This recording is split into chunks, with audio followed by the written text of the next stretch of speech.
Ladies and gentlemen, welcome to tonight's Board of Commissioners meeting at 7 o'clock. We're going to call the meeting to order. First item on the agenda is the Pledge of Allegiance. If you will all please stand and face the flag.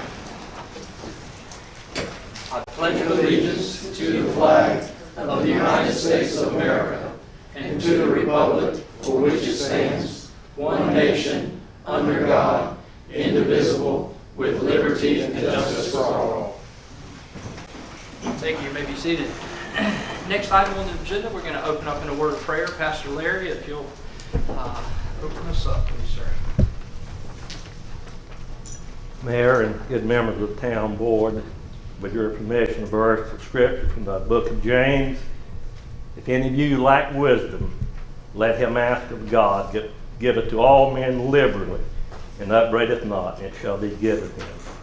But let him ask in faith, nothing wavering. I do want to remember Prudence Wilkins in the prayer tonight, and many school kids in our state around our nation needing prayer tonight. And let's pray together. Father, tonight at your throne of grace, Lord, we commend to you this mayor and the town board and the good citizens of Spring Hope, Lord. A blessing be to all tonight. For Mrs. Wilkins, Lord, we beseech you, Lord, for divine healing touch for her. School kids around this nation, Lord, that need a touch in these days, Lord, would you just manifest your power, your grace, your glory, Lord, in the business session tonight, whatever opportunities there may be for this town board, Lord, even problems, difficulty, situations, Lord, give wisdom, give guidance, and let compassion and the love and peace of Christ rule every heart. And we'll give you glory for it, Father, in Jesus' name. And everybody said, Amen. Thank you, Pastor. Next item on the agenda is to approve the board minutes from last month. I'll give you all a few minutes. And once you have read them, if one of you wants to make a motion to approve. I move we approve them as printed in the packet. We have a second? Yes, sir. All in favor? All right, minutes have been approved. Next item on the agenda is informal discussion, introduction of Christopher Jones, principal of Spring Hope Elementary. Hey, how are y'all? How's it going? I'll just stand over here. I don't have a lot to say tonight, other than just to come here and introduce myself, let everybody get a face with who is now here. I am the new principal of Spring Hope Elementary School. Started in July of this year. Some of you may know the face. I was actually assistant principal here for a few years before I was asked to go to another school and be principal. Just to let you know who I am, I'm from the western part of the state. I've sort of lived all over, but I began my career in the western part of the state up near Boone. I am an Appalachian grad and a Gardner-Webb grad, and with my graduate work. Worked up in Wilkes County for many years, and then moved down this way to be in between the mountains and the beach. You know, so I've lived in the mountains, seen enough of that. I want to be at the beach a little bit and not be too close. So my family and I moved down here. I have two sons living here, one living here in Spring Hope with me. Actually, he doesn't live with me, but he lives across the street from me, and that's the way I like it. And has my granddaughter. So I am very much settling down in Spring Hope, investing in life here in Spring Hope. One of the things that I was asked to do when coming back was to make sure that we begin rebuilding what we have lost over the last 3 years, and part of that is rebuilding parent and community engagement. And we want to start offering our hand of partnership as the school in this community to Spring Hope. And I think we should all work together. One of the things I do want you to know is that we've had our share of struggles. We are a struggling school, as in kids learning to read and the academic part. I do have good news. We were considered, if you talk about the grade of the school, they call it the school performance grade. We were an F school.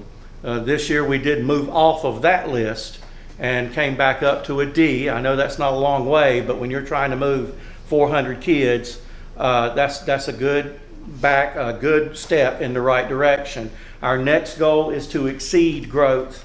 If we exceed growth, we come off of low performing, which means that then we can start rising to make that grade go toward a C. And that's what we want to do. That's my goal. My evaluation is tied to that. And as a matter of fact, I just set my goals this past week to raise our scores. We're not just a test score. We're a part of a community. And I want the kids to know that. I've been here with them for several years. Most of them know me. It's amazing when you're gone 1 year and then come back and you ask them if they remember you and they say, nope. And but that's okay, because that means they did not see me that much. So that's a good thing. A couple of things I wanted to do was tell each of you that we are part of this community and we want to be that with you. We like to take part. I think the town is using the school property for some of the things we're doing this year, part of the Pumpkin Festival. We want to be a part of that. We want to do that with you. And so basically, that's really all I wanted to say tonight, just who I was. We are up to 370 students. We think we used to be at Spring Hope up to close to 500 at one time. We're down to 370. We are building back up from being almost to 320 at pandemic time. And so children are starting to come back. I know we're starting to look at families returning to Spring Hope with the new building that's going on. And so we want to be that school. There is a future for this school, and there's a future for this community, and we want to be a part of it with you. So I thank you. If you have any questions, I'll be glad to answer them, or at least say I'll find out. If I may ask, how are you doing with staffing? You know, that's a great question, because that has been, if my eye twitches, that is one of the things. We are fully staffed this year with our teachers. I'm lacking one teaching assistant that I just found out was not coming to us just yesterday. But we are in good shape with staffing. Good. Any other questions? All right, I thank you for the time. Good to meet you all. If I can do anything for you, I still have to follow all of our rules of our county. But if I can do anything to at least help or be a part of anything, please let me know. It's great meeting all of you and great speaking with all of you. Thank you. Thank you for being here. Next item on the agenda is going to be Gary Sanders with Logic Software, Utility Billing Solutions. I'm not actually with Logic Software anymore.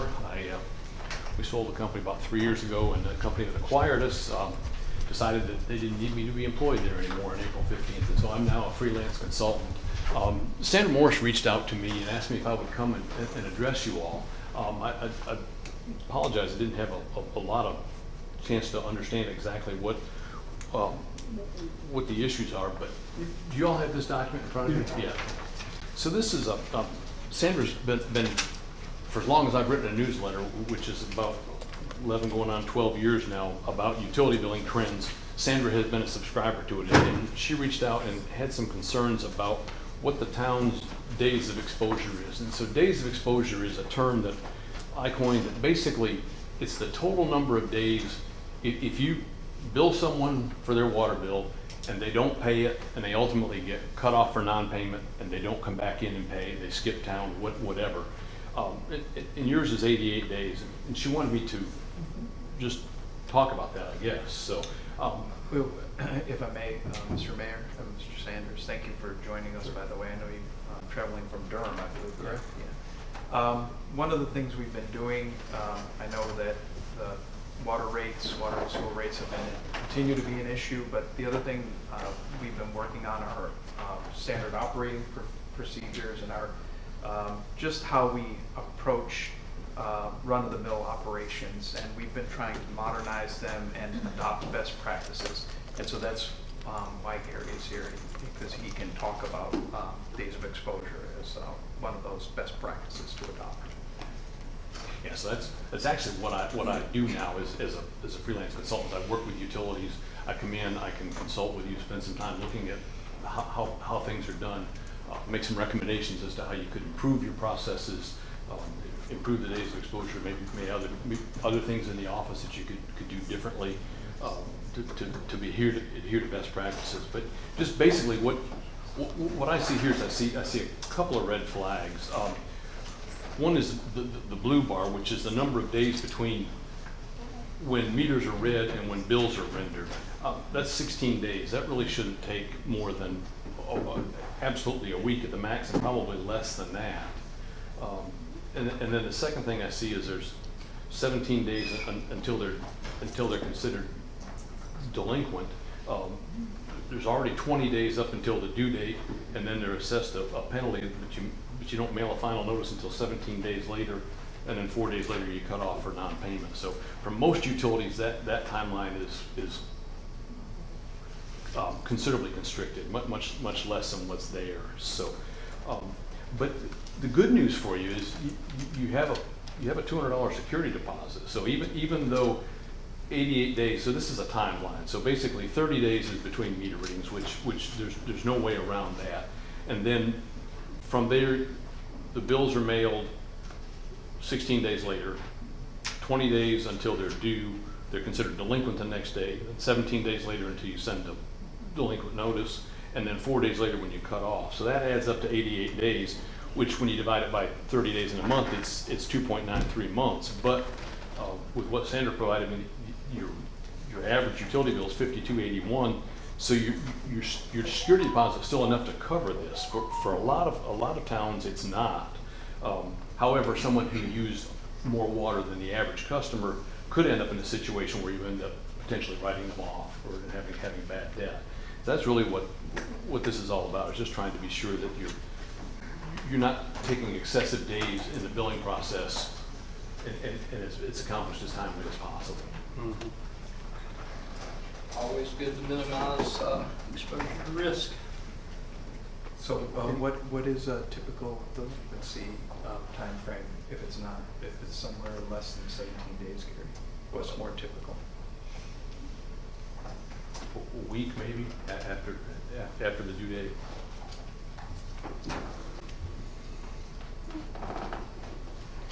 And this is an issue. I would add this, Mr. Mayor. Previous boards have taken exception to when cutoffs take place. I want this board to be aware of, streamlining these procedures. We give people every opportunity to stay current on their bills. We work with people. We put them on payment plans, even if they're informal payment plans. We do everything we can to keep people current.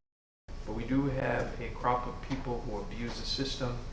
And it's usually the same people month after month, whether they're passing bad checks or doing things in bad faith. And we're looking to close that window for those people who are chronic abusers of the system. Well, I just looked at the dates for the first time and realized, like, as soon as I got the bill, it's almost time to read it again. So the days until bills are mailed, can that be shortened? That's what it says. It needs to be. And we are working on that in the office. We have taken over, as you're all well aware, the meter reading part that has gotten, we started out with almost 6 full days to read all the meters when we only had 2 people. When Bobby only had 2 people on staff. We've got it down to about a day and a half now. So we are shrinking that time frame. As we move to the radio read meters or the AMR meters, that will become almost an automated process, but we're not quite there yet. And so that will allow us to shrink that down. Does those automated ones, does it go right in the computer and the computer can spit the bill out? Not quite that quickly, but it saves basically The meter readings. Yeah, this is meter reading time. So someone would drive around town and gather the readings, and then they come back, and then the readings are unloaded. There's still a process of editing the readings to make sure that there's no high readings. If anyone has a leak, But the machine is going to do that. the machine's going to kick out the ones that are expected to be higher, anomalies. But someone's still going to have to review each one of those to determine is this a leak, or is this just someone who's been watering their grass? No. Those kind of things. So, and sometimes those are rereads. Someone has to go back out and reread the meter just to be sure, because even with electronic meters, sometimes they don't read correctly. There can be communication issues with the Do we have any hardware yet? Because we have meters that we're putting in the new division. We're working on the actual handhelds. One of the reasons why we've been trying to work on our cash receipts, our daily receipts, and Michelle is rightfully concerned that we don't want to get too far ahead of ourselves on expenditures for the year, so we've kind of curbed our spending a little bit. We have spent a lot of money on enterprise fund expenditures. Obviously, starting a department from scratch means literally that, from scratch. So we've kind of curbed that. So I would anticipate sometime, maybe early next calendar year, we'll have the hardware commission. Those handhelds, what are they, about $8,500? Is that what each? Does that include the hardware? That's the hardware. That is the hardware. Yeah. When you say each, so there could be 2 people reading Yes. if you get 2 of them.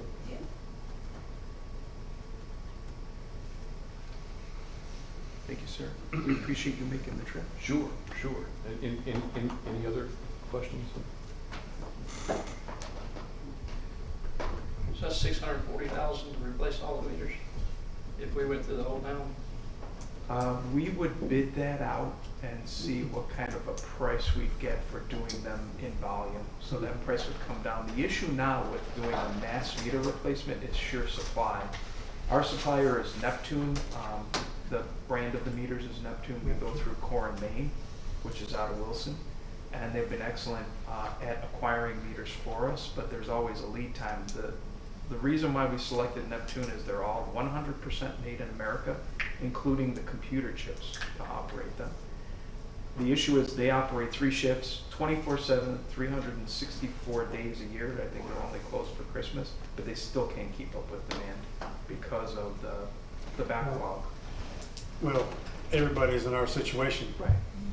and we're all starting to do the process at the same time. And if you'd be interested in having me provide a proposal to do an on-site review of your utility billing operation, I'd be glad to do that. So. Thank you. Maybe next calendar year. Okay. All right. Thank you, Gary. Great. Thank you. Hey, thank you so much for coming out Oh, you're tonight. welcome. You're welcome. All right, next item on the agenda, we're going to start our new business and public hearing section. The first public hearing that we have scheduled is regarding allowing funeral home conditional use in the R8 zoning district. We are excited to hear that Tony Funeral Home is going to be expanded. So we're going to have a public hearing about allowing that so that they can expand their business. So we need a motion to open up a public hearing. So moved. All in favor? Aye. All right, we are in the public hearing, so that means that you guys are allowed to speak, and we're gonna, if you want to come up and kind of tell everyone what's going on, and since this is a public hearing, we're going to be getting feedback from the public, so let them all know what's going on. Okay, good Share afternoon the to good everyone. news. Good afternoon. My name is Janice Tony Carpenter. I am the owner and operator of William Tony's Funeral Home, located at 516 South Poplar Street here in Spring Hope. Our business has been in existence for almost 60 years here in the town of Spring Hope. Before our current location, my grandfather had a location on Pine Street, also here in Spring Hope. We do have a location in Zebulon, which is in Wake County, but all of our preparation and embalming work is done here at our Spring Hope location. The last few years, our call volume has increased, and partly that was due to the pandemic. So we just have feel the need to increase our space there. We need more working room there as we serve the community and serve families during a time of death. And so we're just asking that you will consider or grant us permission to add on to our facility for that purpose, to have more room. Because we have been long-standing in the community here in Spring Hope, we would like to stay in the town of Spring Hope. But we do have a need for expansion at our facility, so we do ask that you will consider allowing us to do that. Glad to hear your business is growing. Thank you. Well, Not really. not really. Well, I mean, somewhere. It's a part of life.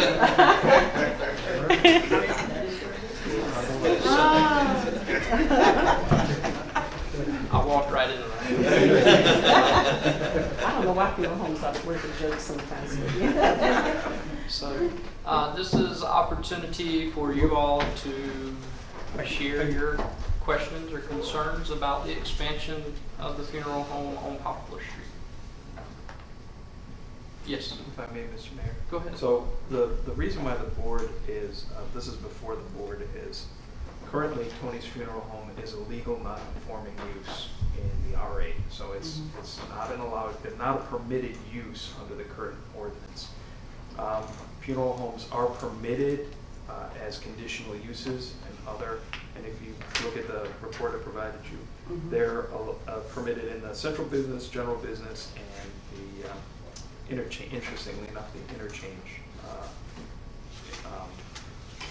zone, interchange commercial.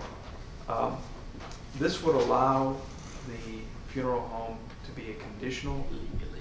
Yes. So, but as part of it, there would be a second step where that conditional permit would need to be granted. So this is step one, is changing the ordinance. Step two would be the conditional permit.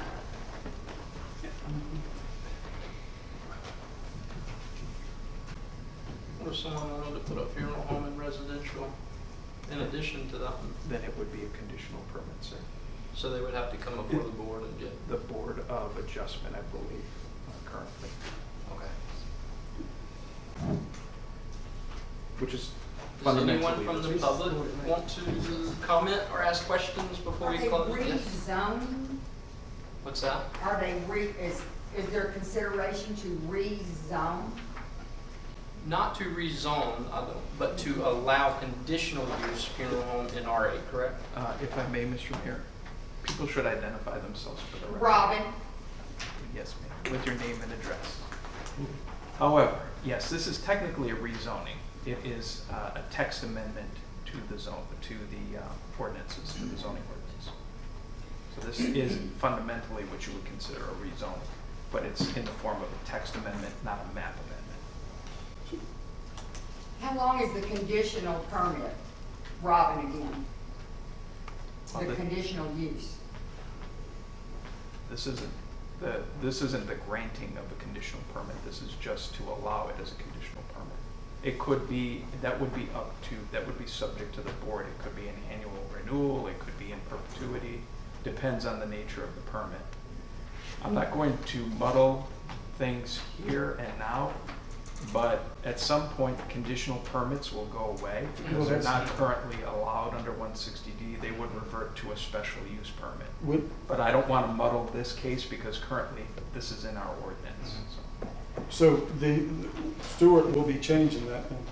Yeah, well, the board will be changing Well- it, but yes, that will come out of Stewart's recommendations to this board. Do we know when that's gonna happen? I'll be discussing that in part of their recommendations as presentation at the end of the meeting. Okay. Because it seems like a lot of maybe the things that we're getting ready to talk about is gonna be maybe changed or Well, the conditional, improved with Stewart. yeah, the conditional permits will go away, but most of them will either become uses, permitted uses will cease to exist, or will become special use permits. So in other words, if we say yes to her and then Stewart comes back and changes all that, what? Well, no, I mean, this board, something like that would continue to be a special use Continue. permit. Okay. It would just revert to a special use permit. But again, that will come before this board, so you'll be aware of all that. So after this, it's just purely administrative for the process to be completed? No, then after this, Back here? yes, the Tony Funeral Home will come back to the Board of Adjustment, I believe. And so, which is With- fundamentally this board, but With- acting in a different, in a quasi-judicial fashion. With building plans and setbacks, so they're all within the aspects of, of the ordinances. You went out the back towards the alumni house? Yes. And they, I'm sure they're open, welcome to. It's another home between the funeral home, there's another home, and then the alumni building. So we're not bumping property with them. Okay. Any other questions or comments from the public? Yes, sir. Ed Brantley, I stay just outside of town here. Given the possibility 5 years, 10 years down the road, we have a completely different group of commissioners. This business person has invested more money in their business. We've got a new set of people looking at things. Are they gonna be surprised somewhere down the road when a new group comes in and says, even though y'all got a conditional permit, we don't like it there anymore?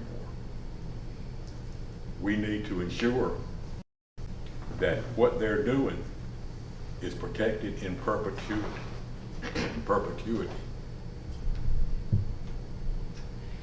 Now, is this person gonna be protected? Is their business gonna be protected? If their kids want to come in and run the business, are they gonna be protected? Or is 10 years down the road, all bets off, we changed our mind? You no longer fit in down there. That's a concern I have about the direction Spring Hope is going. And that's an excellent example right there. That's why I asked about how long is the conditional permit? But just wait for the mayor to recognize you before you speak. Yes, sir. I apologize. Yeah, If I may, Mr. Mayor. So it's pretty typical, and maybe Attorney Edwards can expound on this, but it's pretty typical unless the Board of Adjustment attaches a specific expiration, and for some uses it may be worthwhile to, or a revisiting of a special use permit on an annual or biannual or whatever that time frame. It's a special use permit once granted, unless there is an exception like that, is pretty much in perpetuity. That's not to say any board or commission couldn't change the zoning going forward. That can always happen. And it happens in every community. It's part of the dynamics of a growing, vibrant communities that zoning changes. So. right. So yeah, this board can't say what a future board might do about rezoning, but that statement is true about any piece of property in the town. And even if property is rezoned, then the board can allow non-conforming uses to continue. So that's there. But I mean, I'm just repeating what he said. Basically, the town could, in doing a conditional use permit, put limitations on it. But in a project like this, it probably wouldn't. But if the town did, then it would be up to the property owner to make the decision based on what the town has given her. Is she going to make the investment in the property, and it really kind of rests on her shoulders. But I don't really see it even getting to that, because it probably would be, when you're talking about building something like this and making a change and issuing a permit like this, you would understand that the landowner wants to have a permit that's going to allow them to build a structure that will be in compliance in the future.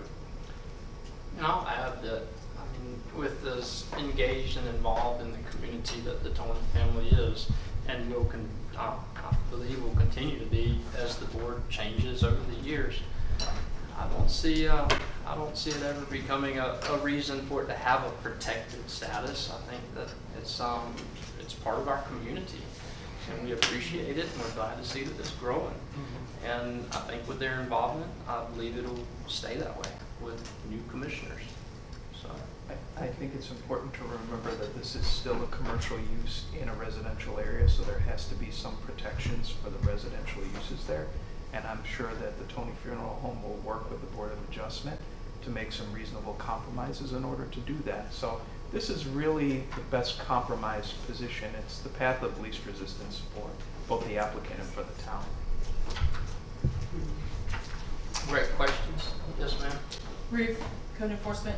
My question would be, in that small area of street, roadway, if the business is increasing and there's more vehicles, are the residents going to be impacted by that? Or is there going to be enough travel space for the residents to be able to access their homes that are nearby? It's just embalming, right? So it'd just be Yes. vans, Yes. like a couple extra vans with that. Right, well, we just need more space for preparation, dressing, casketing, there in the facility. My mother's home is next to the funeral home. We own the home across the street. So we're just sort of all connected there. The building behind us we own, so we have not had any issues with parking thus far, so don't anticipate having any issues with that. Great question. Ms. Peggy, you just arrived. We are in a public hearing about the expansion of Tony's Funeral Home. If you have any questions or if you'd like to make any comments, they're looking to grow and they're here to get approval for conditional use to expand. Thank you. If there's no other questions or comments from the public, we need to get a motion to close the public hearing. Motion to close the public hearing. All in favor? The public hearing has been closed, and we are going to continue on to the next item on the agenda. You need to take action on that. Yeah, which is to consider the action for the funeral home conditional use. Right. That's where I was headed. So, would you like to expand on that? So this is basically the vote to allow funeral homes in the R8 as a conditional use. Conditional use. So we can get a motion to approve that. Make a motion, we approve the proposed text amendment permitting funeral homes as a conditional use in the R8 district, and that is not inconsistent with the comprehensive land use plan of the town of Spring Oak. We have a second. Second. All in favor? Motion carries. Thank y'all for coming out tonight. Thank you. All right, the next public hearing is for a map amendment, changing RA and RMH to R8 zoning. And before we jump into that public hearing, could you give us a little bit of information on that? Sure. These are two parcels that are immediately northeast of the current Walnut Cove subdivision. The applicant is the owner of, I should say the developer, former owner and developer of the Walnut Cove subdivision, Mr. Tom White, through his holding company, and he's seeking to rezone those two parcels in order to promulgate a small phase 2 to Walnut Cove of 10 units. So this, again, is a two-step process. This map amendment, then the applicant will go through the planning board for the subdivision. They're adding 10 houses. So is that 10 in addition, well, is that 10 in addition to 30, to 47? 47, yes, sir. So 57 total. And I believe Mr. Ethan Everett's here from Stocks Engineering to represent the application. I'll make a motion that we go into public hearing. Do we have a second? Second. All in favor? We are in a public hearing. Ethan? Good evening. My name is Ethan Averitt, representing the applicant. And as you guys know, this is a rezoning, not subdivision application, but I do want to pass out these maps since we are, as Andrew mentioned, the 10 potential units. Essentially what I just wanted to show you, here you go, on this, demonstrate to you guys was not a set in stone subdivision sketch, but what we believe we could get if we were to just sketch a subdivision in the R8 zone with your standard setbacks, lot dimensions. This is, as Andrew mentioned, adjacent to existing R8. The other things I wanted to point out on the map is the vertical line. You can see both on in your packet and on this line is the ETJ line. On the eastern side of that dashed line is residential manufactured home, and on the western side is the RA zoning, which is in the ETJ. The land does slope uphill, and so you are essentially expanding your gravity sewer option. There'll be no need for lift stations or anything of that nature, so you're expanding your natural sewer capacity for gravity sewer. But again, just a layout of what we believe we could get would be 10 additional lots if this were rezoned to R8. And I'd be glad to answer any questions that you have. Look at that, 34 and 35 will be waterfront properties. So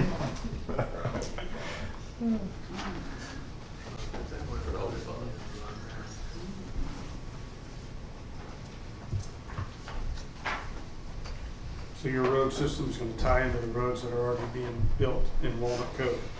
Correct. This extends, I mean, and again, without reviewing the subdivision, we wanted to stub that road for future connectivity, just as with the town's development plan. And the same thing would be here, the cul-de-sac on the end being a temporary cul-de-sac for, again, potential future expansion, and the same stub to the north.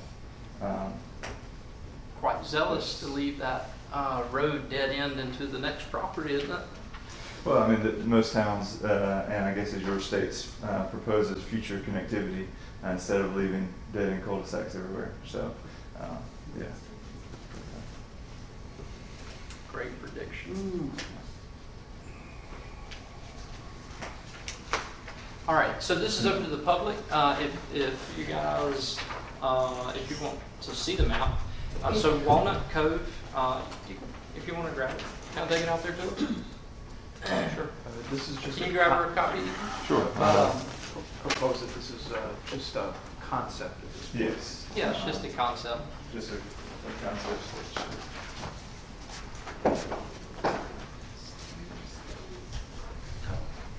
Mayor. Yes, ma'am. Terry Morright, 213 East Railroad Street.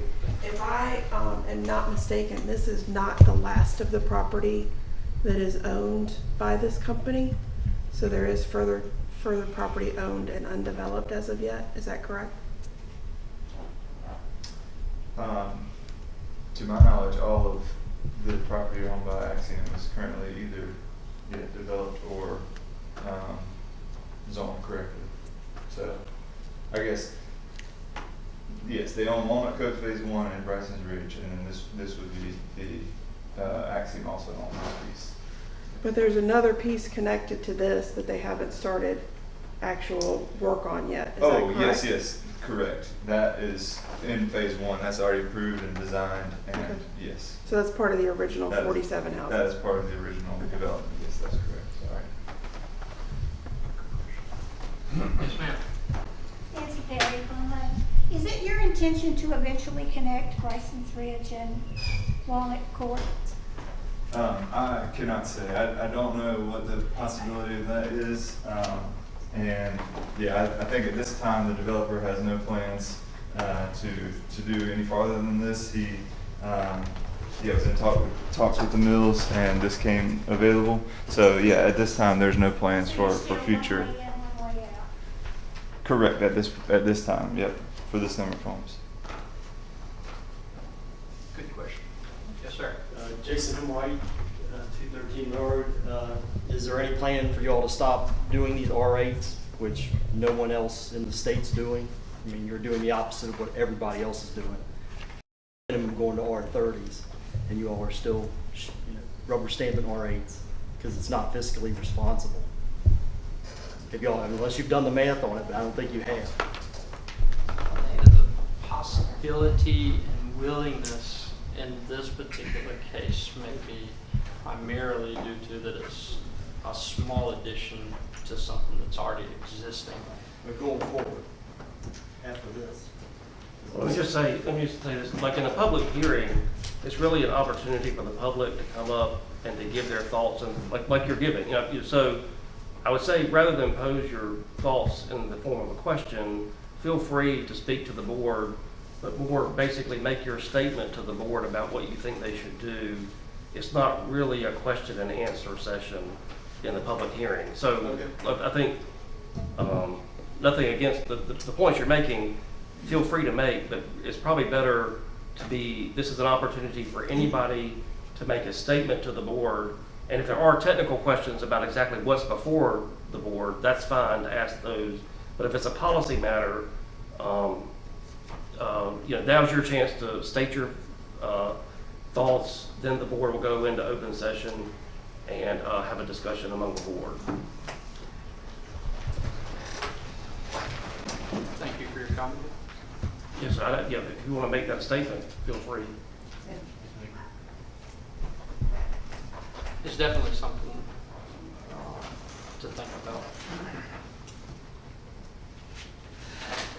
I saw infrastructures collapse outside of Charlotte when they started cramming houses in everywhere. So it happens quickly too. Does anybody else in the public want to make a comment about the addition of the 10 homes to the subdivision?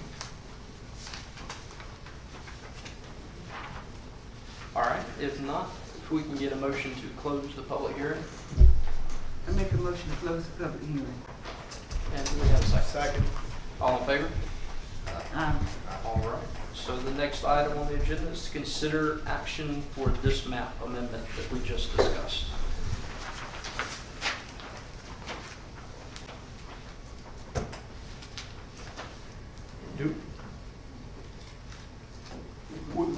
With it already zoned, and I'm just asking, I don't have the ordinances in front of me, with it already zoned residential manufacturing homes, how many would they be able to put on that property if someone was to do that?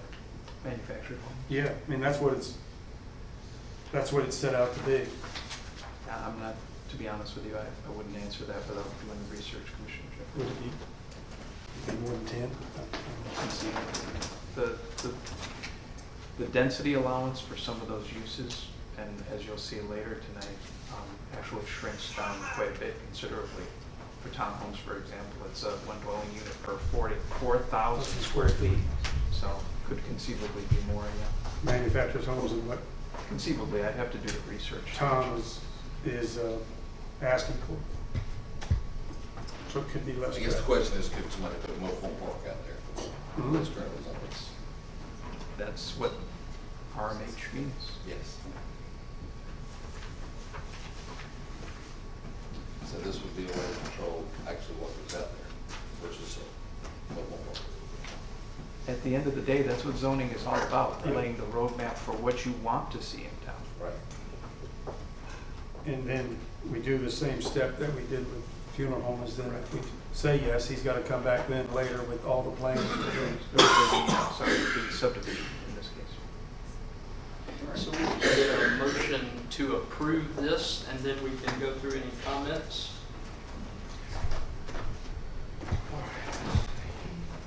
Make a motion that proposed map amendment rezoning is not inconsistent with future land use plan of Spring Grove Comprehensive Land Use Plan.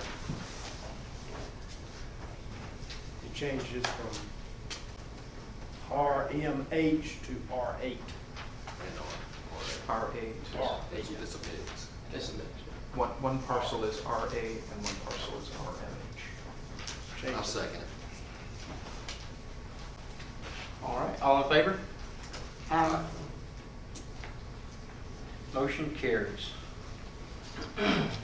Thank you for your time, Ethan. Yeah, thank you guys. Next item on the agenda is the public hearing for map amendment SUP-LI to RMF. And we need to get a motion to open the public hearing. Make a motion we open the public hearing. Second. All in favor?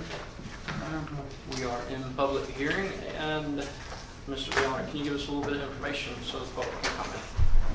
Yes, sir. So, Mr. Mayor, this is again a map amendment to rezone the special use permit LI, Light Industrial District, to RMF and multifamily. While it is currently zoned as a special use permit for light industrial, the underlying zoning or the base zoning in that has been in the past central business. So that is the base zoning. The property owners are here tonight to represent their request, their application for the rezoning. And just so everybody is clear, the lot that we're talking about in this particular rezoning is the vacant lot on Pine Street. For those of you that have been here a while, it's where the fair rides used to be during the Pumpkin Festival. And what's that? And Woods Willis Clinic used to be down there. Yes. Across the street is JHG and Granite Shop. On one side are the Bissett properties. On the other side are residential. And the owner is proposing to build duplexes So we are now open for public comments. I believe the, Yes, Mr. there you Farrar go. is here. Hello, how are you today? And I did want to say thank you for your interest in Spring Hope. Oh, my pleasure. Thank you. Mr. Mayor, board members, thank you for your time. My name is Frank Farrar. I represent my partners in a company that has interest in that lot that we just spoke about. Also has some street frontage on South Ash. It is our intention to get this rezoned so that we can, as discussed, do some duplexes or maybe some multifamily townhomes. Again, this is going to sound like a broken record with what we're doing with zoning and stuff, but purely from a conceptual idea, I have a few printouts. I don't want to put the cart before the horse, but I only have a few printed out, but that's like a 6-unit. We're thinking something like those or duplexes. You can pass those around. Also to let you know that myself and my partners as investors are not only investors. Between us, we have 4 general contractors licenses in the state of North Carolina. We're not interested in developing this or buying this, splitting it off and selling it. We want to see this through. We want to see the towns and the businesses of Spring Hope continue to thrive and grow even further. That's why we are aggressively looking for other opportunities for us and for the community. I think Mr. Delano has pointed out that this property has basically been vacant and of uninterest and unrevenue for 3 decades or so. I'm not sure if it's a long time. It's for quite a while. There's been very little interest in it. Basically, the whole rezoning thing. So if there's anything further that you'd like to know about it, what questions you have for me, but the first step would be for us to get the zoning approved before anything is finalized and done. This is a tough one. Typically been commercial. One of the last empty lots that commercial downtown can expand into without tearing down another commercial property or residential property. It's right on the line where commercial ends and residential ends. Yeah, right across the street, I believe, is residential. The lots right next to the residential. It's surrounded more by commercial than residential, but it could go either way, like you're saying. And if I'm not mistaken, I believe it originally was residential before that light industrial, if that's not mistaken, or no? No? Okay. Central business. Oh, central business, okay. This will really change the look and feel of downtown, and so I hope that you all will comment your thoughts on this. We really, really want to hear your feedback on this. Yes, ma'am. When you say townhouses, are you talking about 2-story? Yeah, again, from a conceptual purpose, we have just some 2 stories, each individual driveways, their own property. We haven't decided if we're going to do garage yet or not. These ones, some, they have garage. So, tell us your name again. Was it My Frank name? or Free? Frank Ferraro, and the company is 3D Investment Group. And that's, your last name is? For Ferraro, Ferraro. Okay. Have you done some similar projects close by that we might be aware of? We've done some duplexes out in Franklinton that are a little bit smaller scale than that. I think what we were trying to do is on the Pine Street side of the property, maybe do a little bit scaled down, maybe a 4 or 5 unit of those. That's just something off the web. That's 6 units, not quite that big, maybe 5 units on the Pine Street, and then maybe a duplex or so on the South Ash side. Create some foot traffic, contribute to the businesses in the community. You've already closed on the property. Yes. Yes. Will you have sidewalks going up towards? We will provide sidewalks going through. We will connect to the town sewer and water. So you'll have your own driveways, sidewalks, lawns, property. No homeowner associations, no, nothing like that.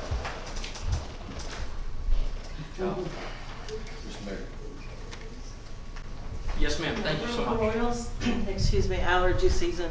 What would be the median price of these units, and will they be for rentals, or they will be We're privately looking to put owned? them for sale, and the price point right now is so far out there until we can get, like I said, that's just purely conceptual. Until we can get this zone, we'll know what we're able and capable of do, which would establish that price point.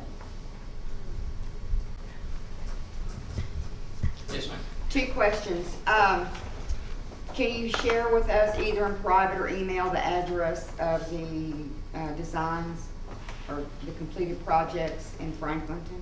Yes, I can. I can get the board and everyone an email to you. It's actually right on Sterling Street in Franklin, right 2 blocks walk from downtown Franklinton, similar to what this is. Two blocks down the road. And then I can get that in email for everybody. And then your second question? Did I understand that you've already closed on the property? We have. Okay, what is how much land is It's it? 1.81 acres. That's nothing. And I just don't understand how you're gonna put property on 1 acre. That's in the county. How many are you looking to put on? Ideally, we were thinking of 2 separate buildings like that. And then on the Ash Street, it's a little bit smaller street frontage, so we wouldn't be able to do that conceptually. We'd probably do some duplexes, or 1 duplex on what would, in the current zoning, I think, or if we was to get the zoning. I don't know if the mayor needs to pick these. I don't know if you need to pick Yes, them. sir. Ed Brantley again, with your experience in developing, I would hope that you'd be able to give us a low range and a high range. I would probably say you're looking between 160 to 190. Okay. Again, totally depicted upon what the final plan And is. that's for what? Roughly- What average square footage? Square footage, you're probably looking around 17 to 1900 for a 2-story with the garage. That's, so that's 2 17 to 1900 square foot units connected. That would be the duplex. The duplexes So are you're a little looking bit at smaller. about 1,000 square foot per resident. Give or take. Max. Yeah.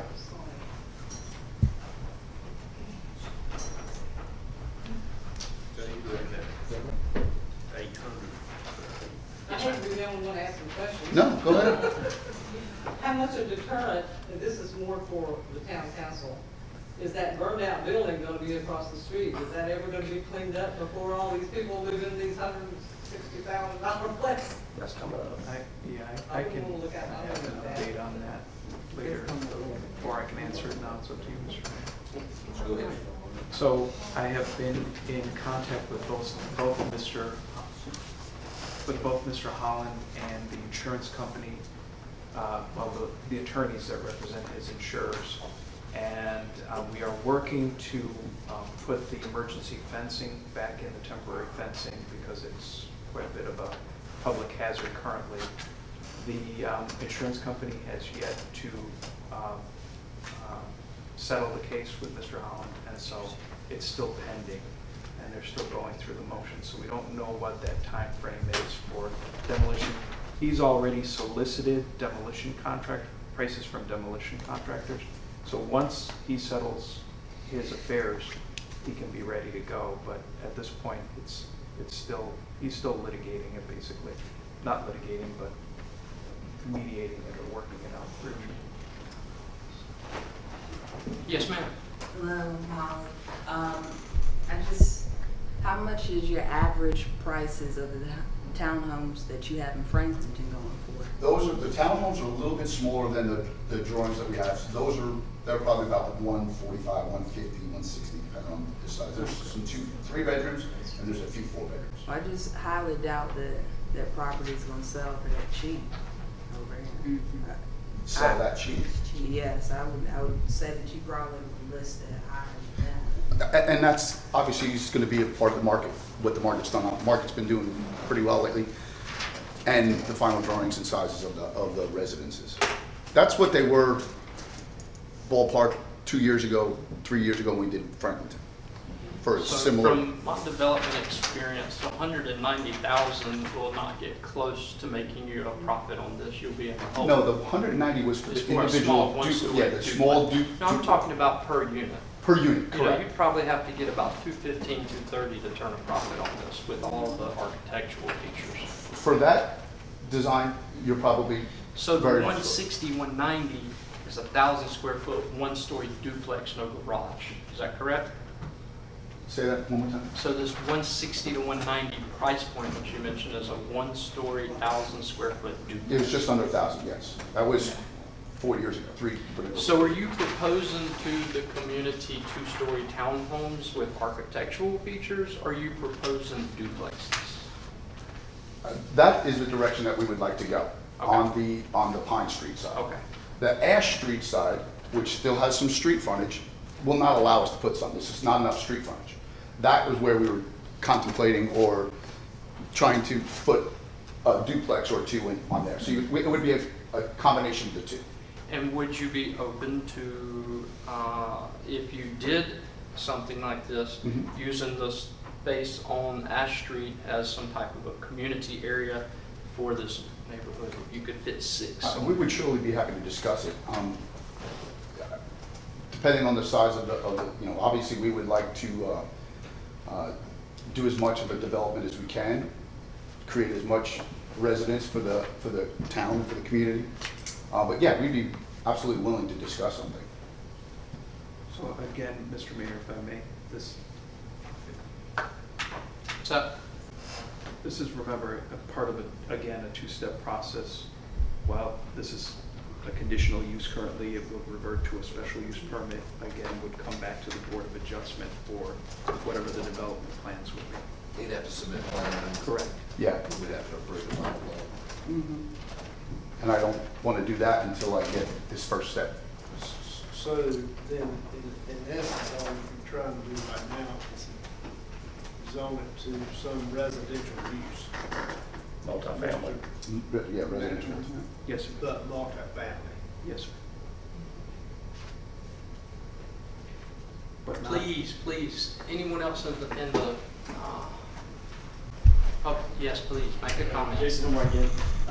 My other concern is when things like this are thought out, the thought process of the services that go with this. Police department, we have a shrinking police department and we're growing the town. So this is just something to think about.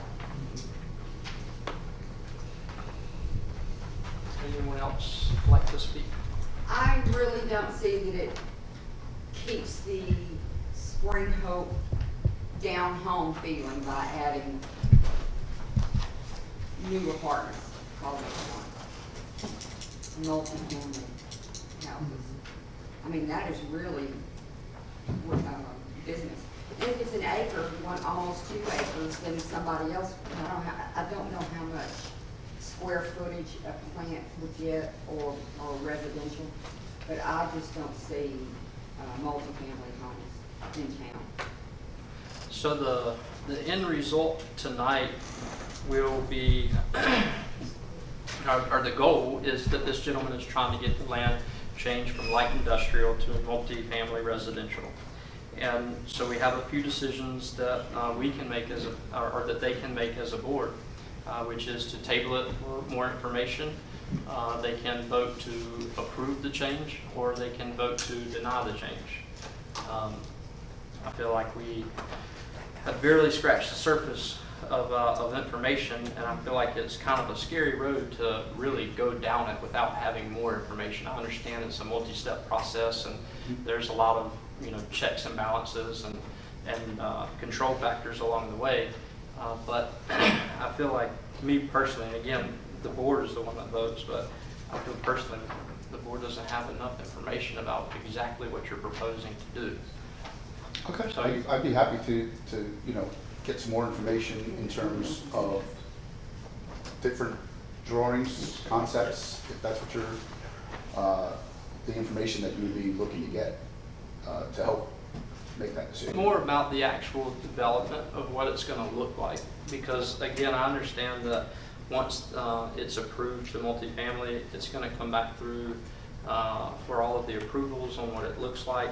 But we don't want to get into a situation where because we appreciate you, we really appreciate you having an interest in our community. We really, really do.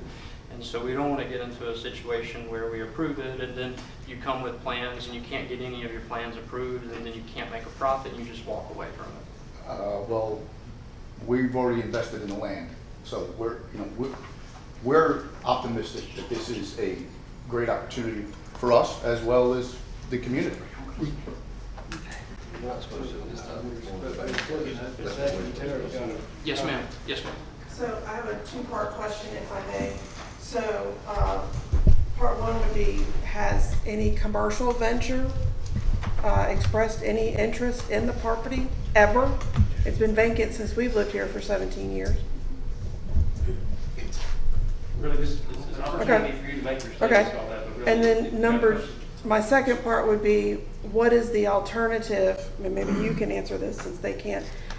If it's not rezoned, what would you do with the property? Haven't really processed that yet. We're optimistic. We feel like this is a great opportunity, and we are confident, or fairly confident, that this is the right direction to go for us and the community. I don't know if that helps you out, answers it all. Big decision for the board. Any more comments? Yes, ma'am. Jaleel Richardson, Poplar Street in Spring Hill. Question, this is all pretty, but if you can't get this, have you considered shopping areas for the people in Spring Hill? No, we haven't shown any interest in commercial property. Our intention is to make this residence. That's the whole purpose of the rezoning for residence multifamily. If your request was voted down, has your company ever done commercial? Oh yeah, we have. And if it was voted down, is that an option? I'm not 100% sure at this time. I mean, we're focused on bringing residents to Fine Town, Spring Hill. A lot of great information. And again, thank you for your interest. Any more comments before we close the public session? Yes, ma'am. I'll just talk all the time. Karen, right again. So when the homes and stuff in Bryson's Ridge and Walnut Cove were all approved and the estimated price of those houses was released to the public, one of the general outcries from the public was how expensive those houses were proposed to be. Now I know that the pricing he's quoted tonight will fluctuate, but what he's estimating is roughly half the price of some of the houses in Walnut Court and Bryson's Ridge. So What's the size of those houses? If you don't, I'm not familiar with that area. Well, they're big. Well, I think they're about 1,800 to 2,000 square feet. Some of them may be a little bigger. yeah. And the lots are bigger and they're single family homes. I understand. So, I mean, that's something else for us as a community to consider, that, we do have an aging population in town. We do have, a lower income population in town. It would be nice for us to have some affordable housing for those people to be able to stay in town.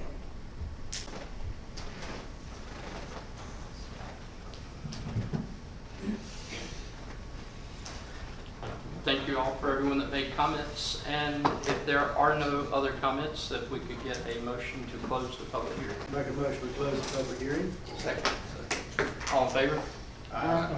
Public hearing has been closed. Thank you for all of your information. So the next item on the agenda is to consider the action for the map amendment. I'll open up the discussion to you all. So my biggest concern is obviously that you mentioned it earlier, Mr. Mayor, that's one of the kind of last frontiers to grow the downtown area as far as business goes. Now, understanding that there is definitely room in the existing buildings that need repair, remediation, remodeling, whatever, that there is that potential to grow as well. And it could be, if we let this sit, it could be years before anything is done commercially, or, excuse me, Or this company could decide to go the commercial route, and they could put something commercial down there right away if we don't vote to do this residential lease. Business-wise, some of the things that I take into consideration if we grow business there is parking. Obviously, in downtown Spring Hope, there's definitely a shortage of that. But one parking lot we did have available is now a charge to park parking lot. It's privately owned. So there's some concerns there as far as with me, as far as business growth. I do know with the additions of Walnut Cove, including the 10 tonight, Bryson's Ridge, I know there's some residential stuff set up. As far as the Bojangles property, a lot of that was discussed. There's one version of that has residential growth there as well. We've got the ETJ residential growth out on 64 that's been approved already. I think it was at 14 homes out there. Those are the big lots. So this is one I'm really on the fence about. This is what? I'm really on the fence about this, and I have personally struggled a lot with this one. I'm very thankful to everybody for their input tonight because I'm willing to admit I'm struggling bad with this one because I see that's a place for business, but I also see it's an opportunity for some residential growth. So yeah, I'm struggling. It's a tough one. And we're here to represent you all, so Yeah. thank you for the ones that spoke. Commissioner Griffin? I just echo the same concerns Brent has, and it seems to me some of the same concerns we heard from the community. Commissioner Lucas? Any comments? I think we ought to table it. Commissioner Jeffries? I think my statement's gonna be the same thing. I know you gave us a real nice picture there of brick and all this fancy stuff, and I don't think that's what we're gonna see there. And I'm not saying this in a bad way, sir. For what you're saying price-wise, I just don't see that. I don't want to get the cart in front of the horse, but I'd like to get the cart in front of the horse and get some more specifics of what you're exactly going to jam in there. I'd like to see more drawings to show us how they're going to fit in there. I know it's getting the cart before the horse, and I understand, but I'd really like to see it before we change it from light residential to this, or light industrial. So I may be on the same page as Ms. Lucas. Let's table it and have further discussions and further talks before we make this decision. We can make a motion to table it. Well, I would recommend, Mr. Mayor, if I may, that if you decide that you want more information, you give the applicant a list of the things you'd like to see from him and his partners that would satisfy some of your questions or concerns, so that he knows exactly what to bring back to the board. Well, I mean, I stated I'd like to see a plot plan. I'd like to see how they fit, where the people are going to park, whether they're going to go into garages and back out onto Pine Street, 69. and back out into Pine Street, how the house is going to be situated with each other, and how they'll just fit in that whole development, and maybe a little better concept. I mean, that may be, and I'm not saying it won't be, but I just have hesitations on all the brick, and because a lot of times it's built, the people come, you got one model, and then you want brick, it's going to cost you this, and by the time you're done, you're up to $250,000, $260,000 for a townhome. I understand, I'm sorry. Go ahead. I understand 100%, and I might have been a little bit underprepared today because I didn't realize that I would be having to provide all of it. Well, like I say, we're putting the cart before the horse, I think. So I think it's your issue. I think it's my issue, maybe Ms. Lucas and the other guys that are, the other commissioners that are sitting here too, to feel very comfortable to make this decision at this moment. But that's what I'd like to see personally. Now, they may have something different they want to add to it, but that's what I'd like to see. I'm with that. I mean, in attending a lot of the small town functions, Main Street functions. A lot of towns in their revitalization are going to residences above retail. I know we've got some buildings already in town that could be conducive to that. The old Hathaway building that has a second story, the Rudd Warren building, the old bank. I mean, those buildings could be, you know, is that an option? But I mean, I guess ultimately, because of my conflict, I would like to see, you know, instead of just something you pulled off the internet, this is what it could look like. I have a floor plan in my truck right now with a duplex. That's kind of what we were leaning towards. I got a problem with duplexes, to be honest with you. You have a problem? I have a problem with duplexes. What, is that more along the lines of what you? I would want to see, obviously, some, What you just mentioned would be perfect. some 3D stuff as far as actual renderings and drawings of what it would look like. That's fine, and we I mean, can, a lot of we can stuff. list out some materials to be used and, where brick might be siding, like, that's fine, we can definitely provide that. And I think you'd also have, in this kind of community, you'd have to have some pretty stringent things in place, whether it be HOA. I'd like to see some of those kind of things that you would plan to have in this, so that once, if this were approved, and if it were built, and if people bought it, so that it would not, you know, so that it would stay in good shape.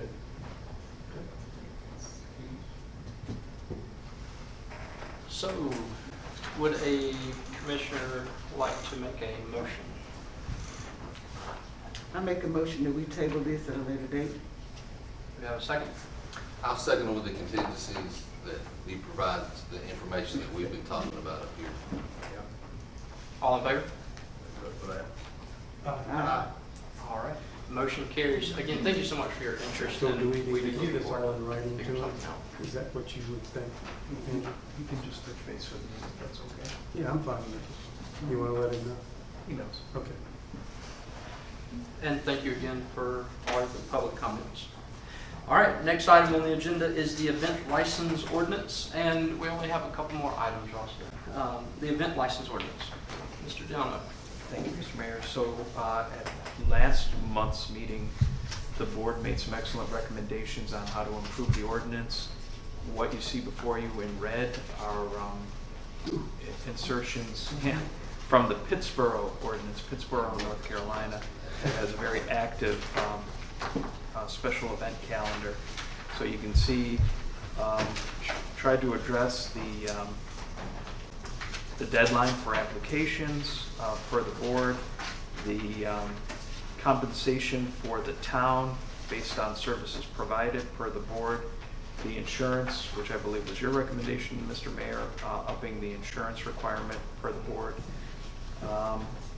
And then added some additional language on canceling the event, the non-refundability of costs based on when somebody canceled, provision of security, and alcohol sales and consumption when it is in conjunction with an organization, say the chamber, where a local partner organization could provide oversight there. And there you have the special, so it grew quite a bit. It grew, Yeah. grew a couple of pages, so. So if somebody files an application, they get this whole thing? It actually was really good. Believe it or not, I do have a question because I see where on the cover page you talk about the application fee, but I don't see one defined within the actual ordinance. There is not one defined. It would be in our schedule of fees. So we would provide it as we do. Most of our fees aren't in the ordinance itself. They're part of a separate schedule that we publish annually. And so you can see that Pittsboro charges $75. The town of Nashville, which is right up the street, is $125. Right. And that's just the application fee, just for processing. Right. And I mean, reading through it, I can understand that there's a lot of other fees and upfront monies involved with depending on what else you need, amenities that you need, the trash cans, whatever. It would be extra, a la carte. Police coverage. That Is there something in here that when's the drop dead date ahead? 45 days. Is that it? 45 I couldn't find it, sorry. I believe, that's a good question. I It's can't right remember. on that page 1 of 7. Oh, shoot, right off the front. It's- I missed it, there it is right there. And, Thank you. and as for the fee for the application to encourage, as you know, people to do events, is, can we keep that fee as low as possible? Well, what we can, Administratively possible. what we can do is we can have a split fee based on whether or not it's an administrative review for smaller events or a full-blown come to the board kind of review. So we can have a split fee. For a simple, it could be $25, for example. And for the more complicated, we could charge the, I don't know, 75 or 100 or 125. I would also mention that currently, I think the chief, because police presence and security and so on is an issue at some events, I believe the chief's going rate right now is he wants to charge $30 an hour, and I believe Nash County charges $35 an hour, if I'm not mistaken, and many other communities, frankly, charge more than that. So, I'd say they're worth So a the lot final- more than that. Sorry, go ahead, Commissioner. No, I'd say they're worth more than that, to be honest with you. Their presence, and everything. But anyway. Final application may even have the a la carte items like police officer and trash. it's been a difficult environment to pre-price things because a trash provider, for example, may raise their. So if we publish a certain fee, and then GFL is charging more, then we're on the, you know, we don't want to find ourselves in a deficit. Right. Very thorough. So we need to get I make a motion that we approve the bid ordinance. Second. all in favor? Uh, Motion carries. Thanks for all the time you put into that. Very well. All right, next item on the agenda is ordinance for 205, or 7 West Main Street. Ms. Ruth? Thank you. We are talking about 205, 207 West Main Street, the structure.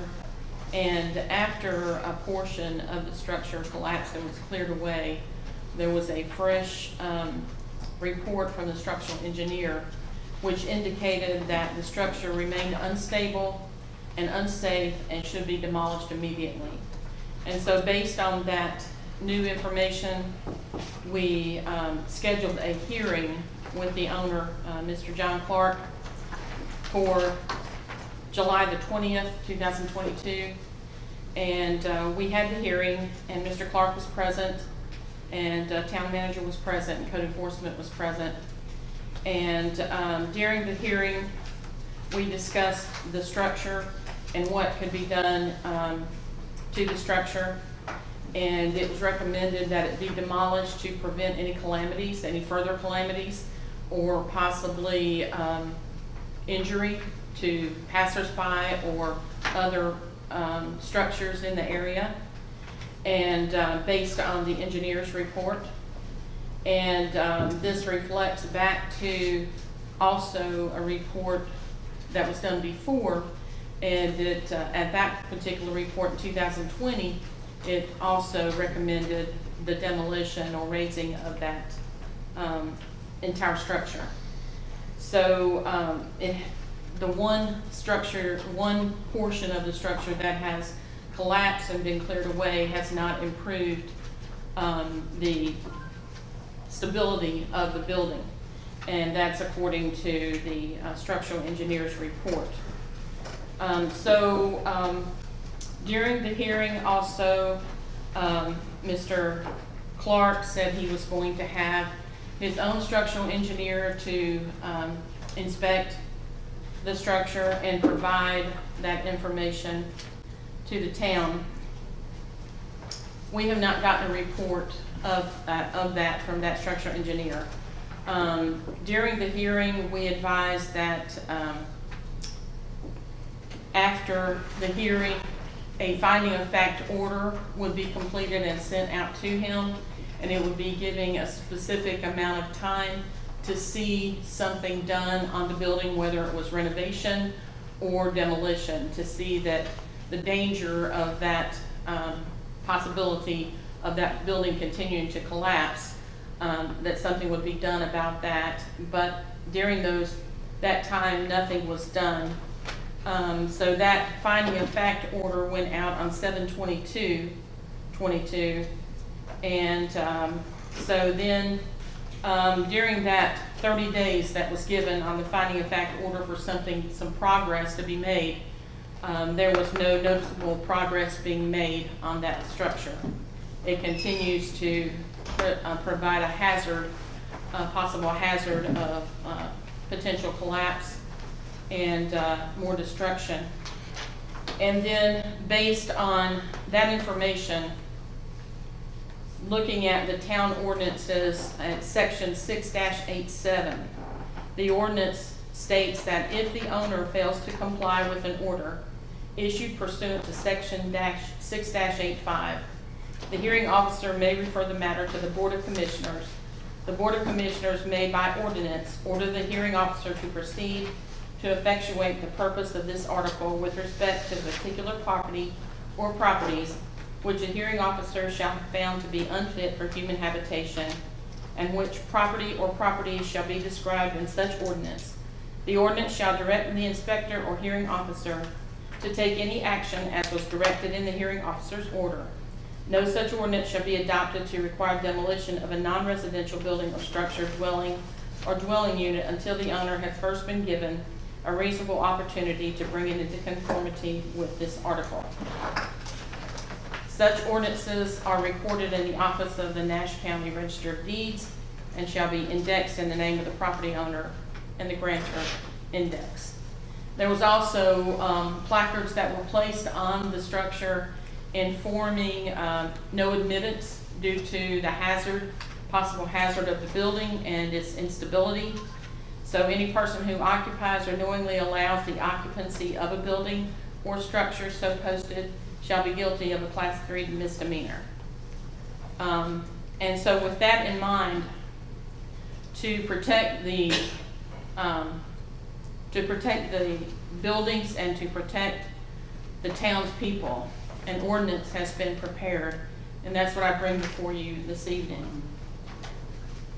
To the town of Spring Hope, P.O. Box 87, Spring Hope 27882. The owner is John Clark Jr., and the PIN numbers or IDs of the properties are listed in the ordinance, and they're quite lengthy. The case number is 2022-07001. An ordinance ordering the town of Spring Hope Code Enforcement Officer to proceed to effectuate the purpose of the Spring Hope Housing Code and General Statute 160D-1129.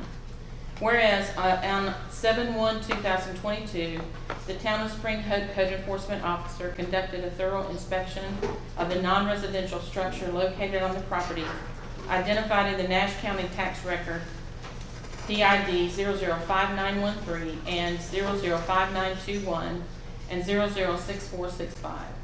Having a street address of 205-207 West Main Street, Spring Hope, North Carolina 27882. Said property is owned by John C. Clark Jr. by that deed recorded in the Nash County Registry at deed book page 3039-461. And whereas the town of Spring Hope Code Enforcement Officer found that the non-residential structure was unfit for human habitation, and whereas on 7/1/2022, the town of Spring Hope Code Enforcement served upon the owner and parties of interest in such non-residential structure a complaint stating the charges in that respect and containing a notice of hearing to be held before the officer, and whereas a duly noticed hearing was held on 7/20/2022 before the Code Enforcement Officer at the Spring Hope Town Hall, and whereas the Code Enforcement Officer issued an order on 7/22/2022. In that order, the officer determined that the non-residential structure was deteriorated, dilapidated, and ordered the following steps to be taken. Repair the non-residential structure within 30 days, or remove or demolish the non-residential structure within 30 days. Whereas the owner has failed to timely comply with the order, now therefore be it ordained by the Town Council of the Town of Spring Hope, North Carolina, that by virtue of the authority granted by Spring Hope Code of Ordinances, Chapter 6 of Housing and Building Code, and by General Statute 160D-1129, the Town of Spring Hope Enforcement Officer is hereby ordered to cause the the non-residential structure to be repaired, vacated, enclosed, or removed or demolished, as provided in the original order of the officer. The Town of Spring Hope Code Enforcement Officer shall place a placard on the dwelling with the following words: "This building is unfit for human habitation. The use or occupation of this building for human habitation is prohibited and unlawful." This ordinance shall be recorded in the Nash County Registry and as provided by Spring Hope Code of Ordinances, Chapter 6, and by General Statute 160D-1129.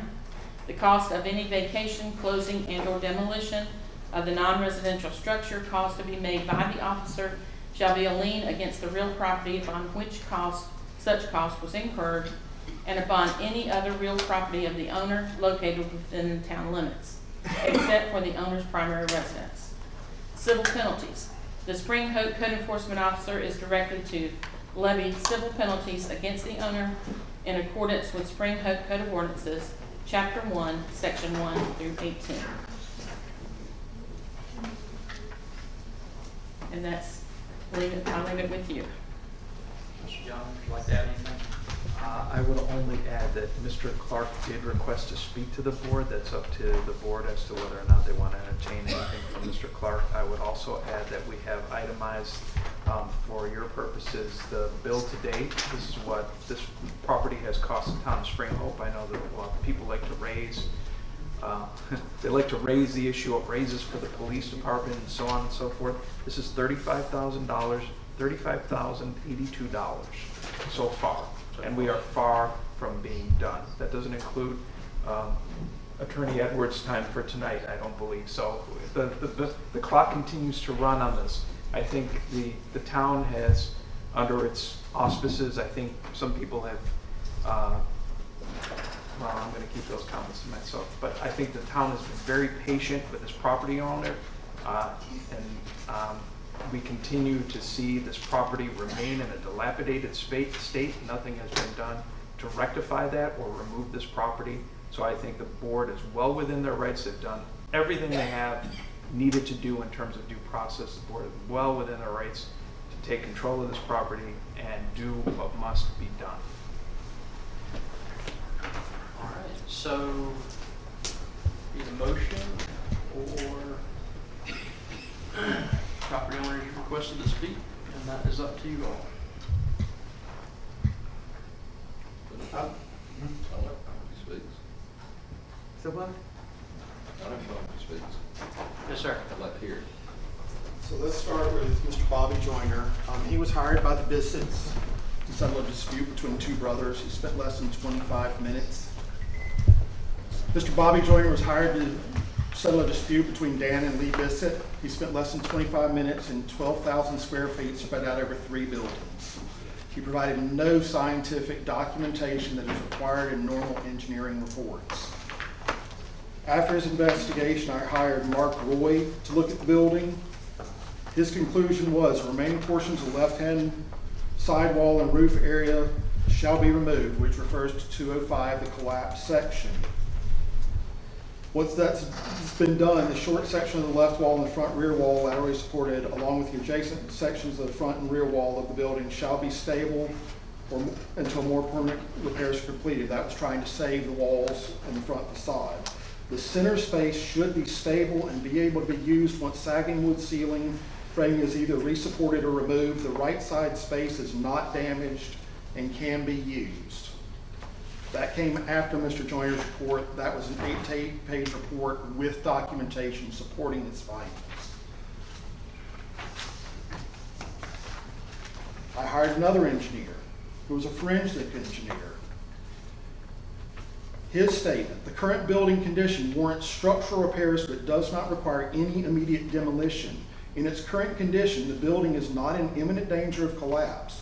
While RB Engineering observes significant structural issues in both remaining buildings that need to be addressed in a timely manner, the physical condition of the remaining building is such that proper structural repairs will be sufficient. In Alliance's, or Allegiance, whatever the name is, finding that was posted on my building, there was given no option for repairs. The only option was given was condemnation and tearing it down. At this point in time, A complaint has been filed against Bobby Joyner with the Licensing Board of Engineers for failing to do his due diligence and not providing any evidence backing up his reports. Furthermore, Mr. Edwards' firm represented me on the sale of these properties and has represented the town throughout the condemnation process. A grievance has been filed with the Bar Association of the State of North Carolina against Mr. Edwards and Fields of Cooper. The final thing is I am filing a $3.5 million lawsuit against the town of Spring Hope this week and am seeking treble damages for the harassment and targeted enforcement and arbitrary and capricious actions of this board. I've also hired a forensic engineer to look at the collapse of the building, and the town was negligent in the collapse by allowing a structure to be built at the rear of the building at 203 West Main Street that directed the rainwater from that building directly onto the walls and foundations of my building, and according to Mr. Joyner's report, eroded the footings, masonry, and mortar of the building. That's all I have to say. I will see y'all in court. And please bring the evidence from Mr. Joyner, because he has provided none to back up his statements.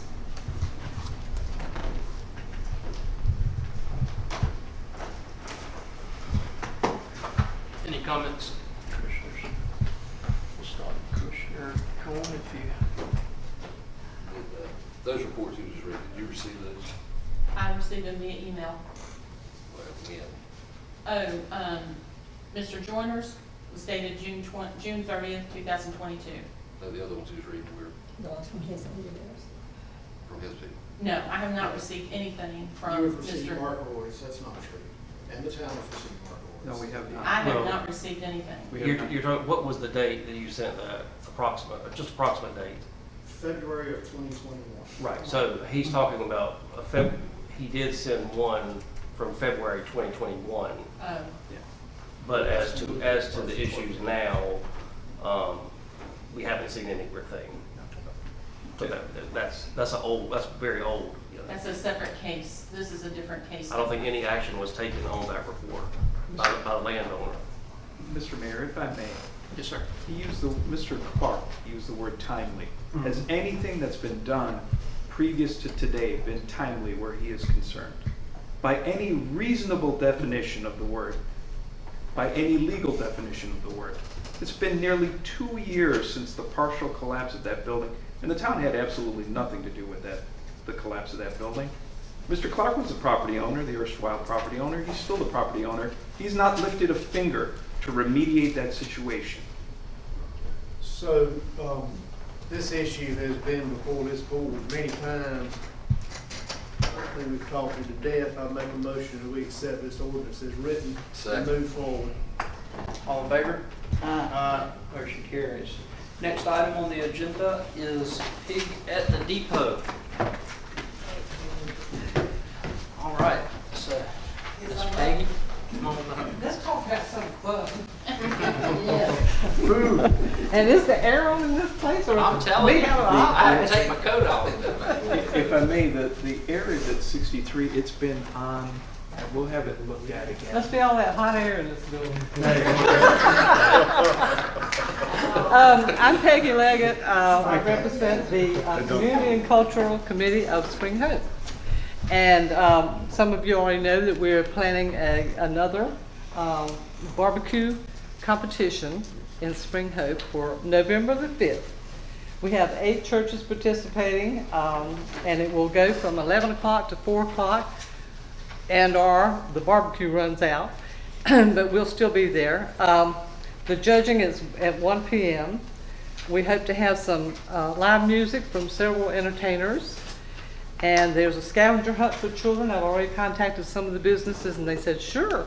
The idea behind that is to give the children a sheet with clues to go find the stores.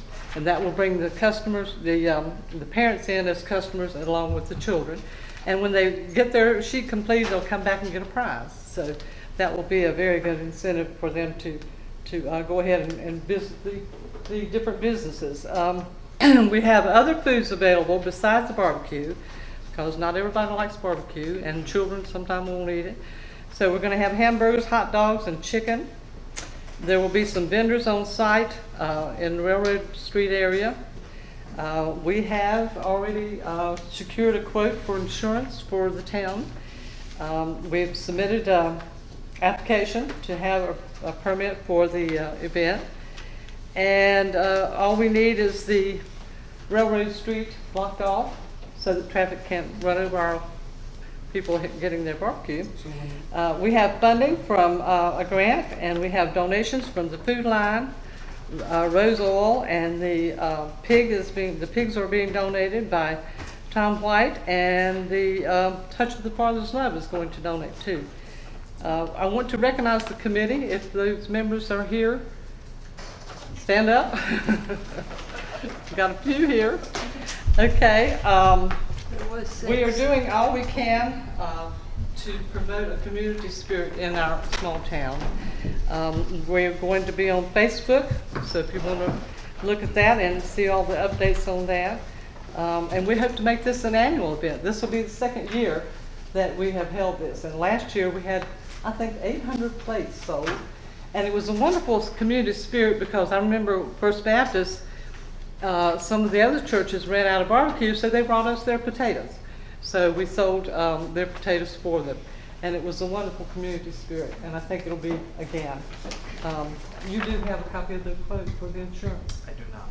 Okay, there's a copy.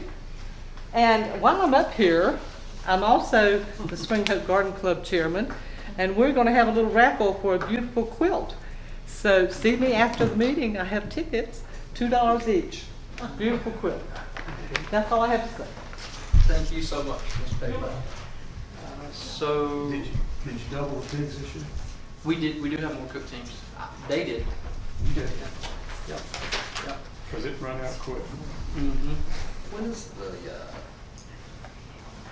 Pottery Clean. pottery? I think it's the The next weekend, the 12th. The weather was busy, Busy month. I mean, busy, October, November. yes, it is. Hopefully we'll get where we can have something every month. Fantastic. All right, so we need to go before a vote. We have a motion to approve the application. I make a motion to approve the application. Second. All in favor? All right, application has been approved. Thank y'all so much. Next item on the agenda, surplus property. Mr. Mayor, this is the chief's former vehicle. It's a Dodge Durango. Don't recall the year, but it's got nearly 200,000 miles on it. And the chief has, at least temporarily, transitioned to a pickup truck, and he's made an investment into. I thought you were going to say one of those little white buggies they unloaded down there at the yard. He's a big guy. So he's transitioned to a pickup truck, a crew cab pickup truck for the time being. He's already got the blue lights installed, and he's currently utilizing it. And he's made some significant improvements. Of course, last week he was sideswiped by a trailer and an unlicensed driver in that vehicle, but that's okay. We'll get that. In the Durango or the truck? In the truck. Okay, good. We might buy the Durango. So that's what this is about, is surplusing that former vehicle. Cheaper than $900 battery. Mm-hmm. Okay, there's no action on this. Yes, you Oh, have there's surplus. Yeah, vote to surplus it. Make a motion, we declare it surplus for sale. Second. All in favor? Aye. Motion carries. Next item on the agenda, chamber updates.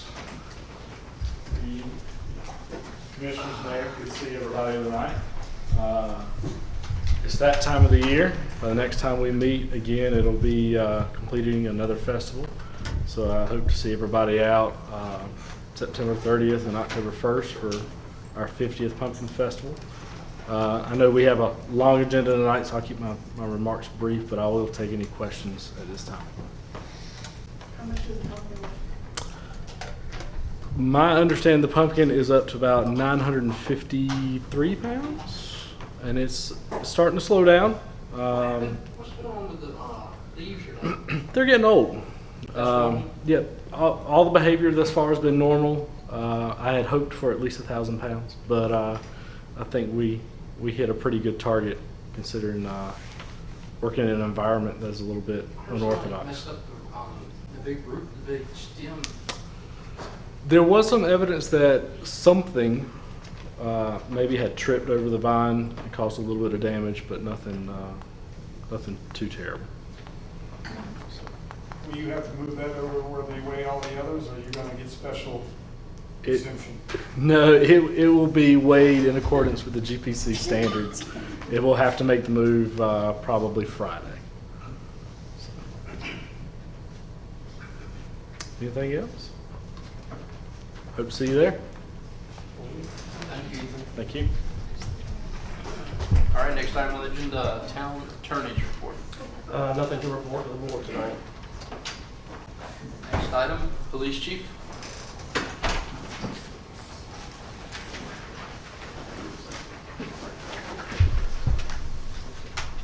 This month we had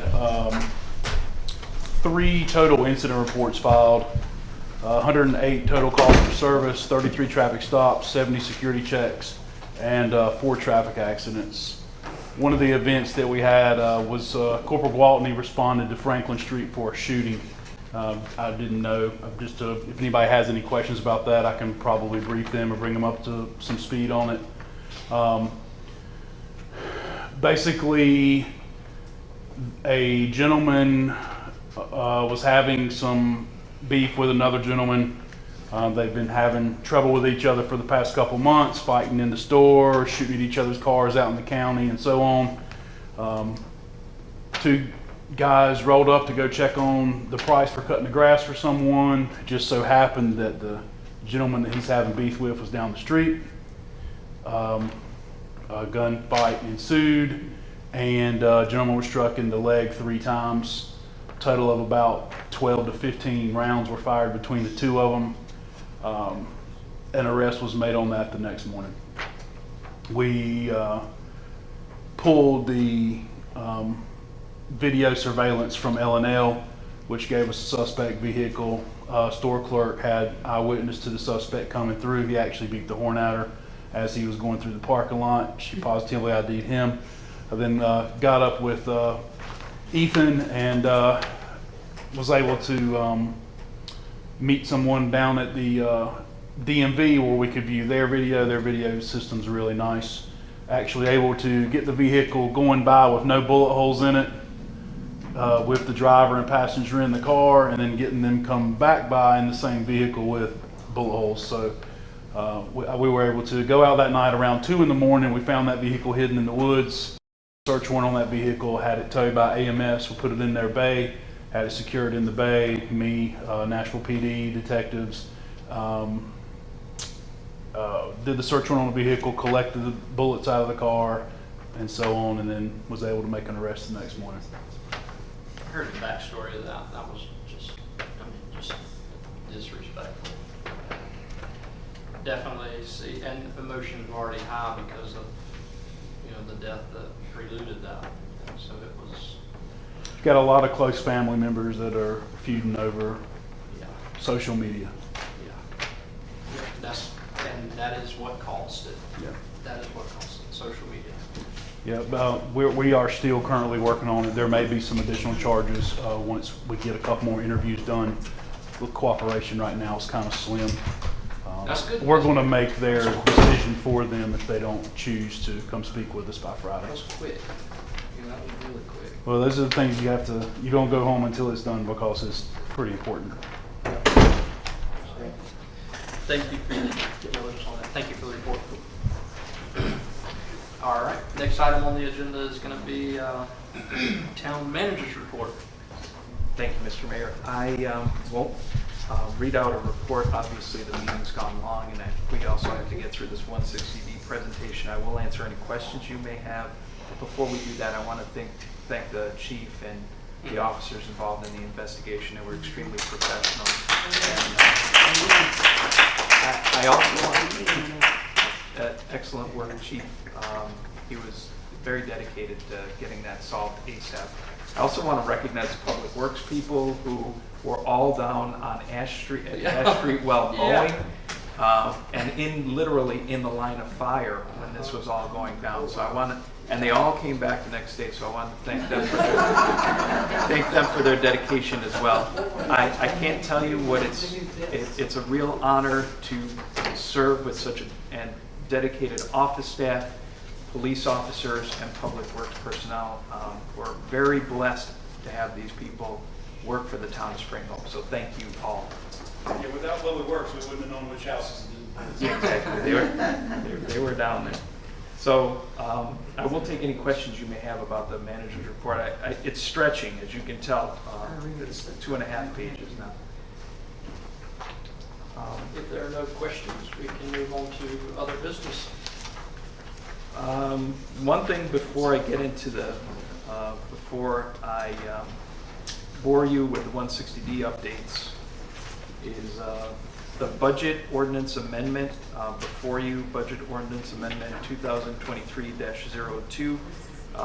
This coincides with the memo I generated for you saying that we could have provide interim raises to the police lieutenant, the corporal, 2 patrol officers, and 2 office staff members, tax collector and town clerk. And the total cost of that would be approximately $18,000 with benefits. So this budget ordinance amendment coincides with that to move some money around in the budget. Do you need to vote on that? Yes, sir, please. Need a motion to approve budget ordinance amendment 2023-02. Second. All in favor? Motion carries. Budget amendment is. I do have a quick question. With 2 openings, where are we on replacing? I know we've discussed replacing 1. Right. As I've discussed with the board, we have had some inquiries from the local government commission about paying a visit and discussing both the general fund and the enterprise fund. Once we discuss that with them and we see how this budget year shakes out, we will revisit perhaps in the next calendar year, 2023, at least one of those positions, but most definitely in the next fiscal year, which would be fiscal year 24, July 1, most definitely at that point, at least restoring one of those positions. So, and the chief and I have had discussions about maintaining the status quo until then. It's just, with things being the way they are, it's better to be on the safe side. But we will restore at least one of those positions sooner rather than later. And then all police officers got the increase, is that correct? All but the chief, and we'll work on that going forward. But yes, basically all the remaining officers except the chief. We will also, Lieutenant Leary will also receive his COLA. He'll be off probation. Public Works staff, which is a separate fund, the enterprise fund, they'll receive their COLAs as they come off probation. So we are compensating people closer to what the market currently bears. 160D. Well, before we do that, I want to, the annexation of Bryson's Ridge, the certificate of sufficiency, maybe Michelle, you're probably sick of hearing my voice, so maybe she can just, her investigation, conducting her investigation. I did a small investigation to see if everything was correct and signed right and all, and everything was good. So we only need had to to speak with Tom, so. we need to set a public hearing Yes, for it. please, we need to go ahead and set that hearing, I guess, for the next meeting, for the October meeting. When's the October meeting? The third. For October 3rd, but I'll need a motion for that. Make a motion to have a public hearing on October 3rd to cover the Bryson's Ridge voluntary annexation. Second. Second. All in favor? All right. I'm going to caution the board before the October 3rd meeting. The only person who can speak at that public hearing is Mr. Tom White. Only affected property owners, meaning people being annexed into the town, can speak at that public hearing. So Mr. White is the only person, and that is by statute, by state law. Okay. All right. Well, I thank you all for your patience. I'm going to run through this real quick because I know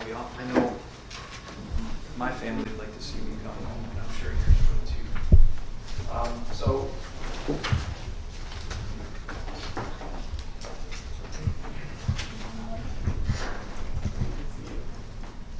this is being provided by Stewart Incorporated, which is the firm that the town hired to not not only produce the 160D updates, but also update our land use regulations over the next couple fiscal years.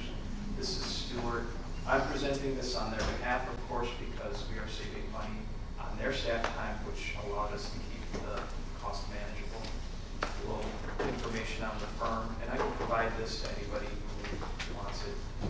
Ms. Andrea Radford has been a point of contact. Previously worked with Mr. Jake Petrosky, some of the people who have been involved in the Nash County Comprehensive Land Use Plan. They recognize Jamie McLeod. He's been their project manager on that project. So this is the outline of the, I think Commissioner Jeffries asked about when we get to everything. We had to spread it out over 2 fiscal years, as you all know, because we just didn't have the money to pay for it over the course of this fiscal year. So what's up right now is the 160D update. We'll be doing that this fall. And then looking at the compliance and the development and impact fees, which is critical to new development coming to town. So a developer will pay per unit fixed fee for a specific purpose that the town would, this board would determine, whether it's a new fire station or refurbishment of the park or a recreational facility or whatever we deem as important. The next task will be the comprehensive ordinance updates, and that's basically what we talked about tonight, going from conditional use permits, special use permits, and so on.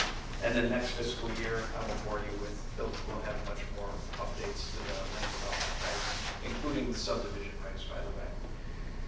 The legislature updated 160D. They basically consolidated all the land development regulations.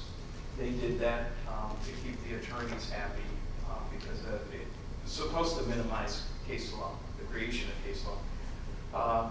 So 160D updates. So the rules are set by the Board of Commissioners. The legislative part is the Board of Commissioners, establishing ordinances, rezoning, things that we did tonight. The quasi-judicial part is the administrative appeals. If I make a determination, or in the future if you have a zoning officer, and those get appealed to the quasi-judicial board, special use permits, variances, those go to the Board of Adjustment. And then there are certain things that the legislature wanted to kind of be determined administratively or by right processes. And those include, interestingly enough, subdivisions. The legislature wanted to take away the discretion of boards when dealing with something that they considered should be by right. In other words, if a developer comes to town and conforms with all the regulations, why should they go to a board? It should just be approved administratively. That also includes site plans and certain permits. So administrative, the idea is to keep it as objective as possible, implement, administer. Legislative, obviously we know what that means. That's what you all did tonight. And then the quasi-judicial, which is holding hearings, people getting sworn in, there's testimony, there have to be findings of fact. And it's a process you all have experienced before acting as the Board of Adjustment. And then you can see they're trying to minimize the discretion and public, discretion involved in certain cases, maybe more in others, and then the public participation more in some cases than in others. And here are the decision types, right? Administrative, that's staff review. Legislative, there's a staff review, but then it goes to the planning board for a recommendation. So the planning board becomes, in essence, under this scheme, which is what the legislature wants, the planning board becomes an advisory board to this board, and that's pretty much their main function. And then there's the quasi-judicial, which is Board of Adjustment, and in certain cases, Superior Court. Here it is, best practices. So we would be making some of these changes. We'd be doing away with the conditional use permit. They would become special use permits. And we would review I kind of did a cursory review with some of the basics in the current table of permitted uses.